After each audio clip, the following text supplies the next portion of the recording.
Have you ever faced something hard you didn't like? Waking up early, finishing tasks, or staying in shape?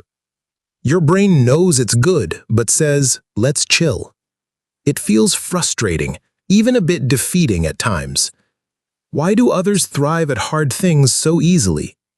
Maybe they know something you don't yet know. It's called the Lotus method, a lost mental discipline. It's not hustle, not burnout, and not pushing blindly. It's rewiring your mind to crave challenge, like warriors did. Let me tell you a story to explain it. In 12th century Japan lived a monk named Benkei. He was wild, rebellious, and always seeking conflict, until he challenged a quiet samurai, Yoshitsune, and lost. Instead of anger, Benkei bowed and served Yoshitsune humbly. Through brutal winters, hunger, pain, Benkei kept going strong. Why? Because he saw struggle as sacred and strengthening. This mindset became the roots of the Lotus method. Like the lotus flower blooming from dark, muddy waters, it grows where beauty and chaos meet with purpose. This method has 4 powerful steps for inner transformation. Endurance starts in discomfort, deep in the muddy unknown. Samurai welcomed struggle. They didn't wait for motivation.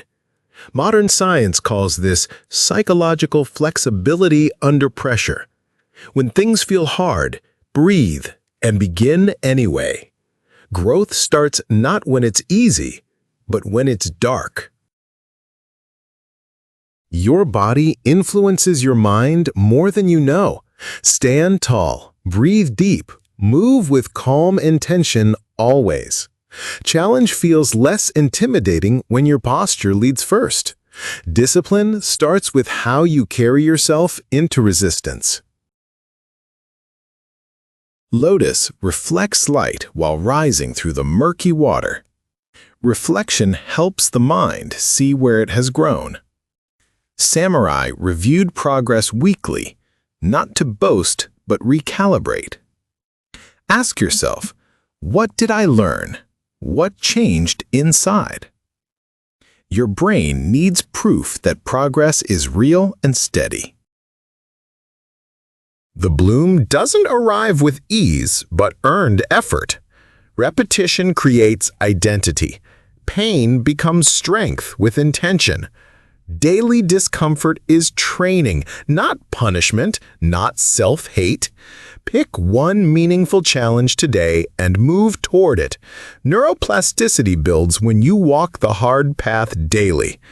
The Lotus method isn't a hack. It's a mindset. From muddy beginnings to daily bloom, choose discomfort consciously. Your growth doesn't need perfection, just practice, patience, and purpose.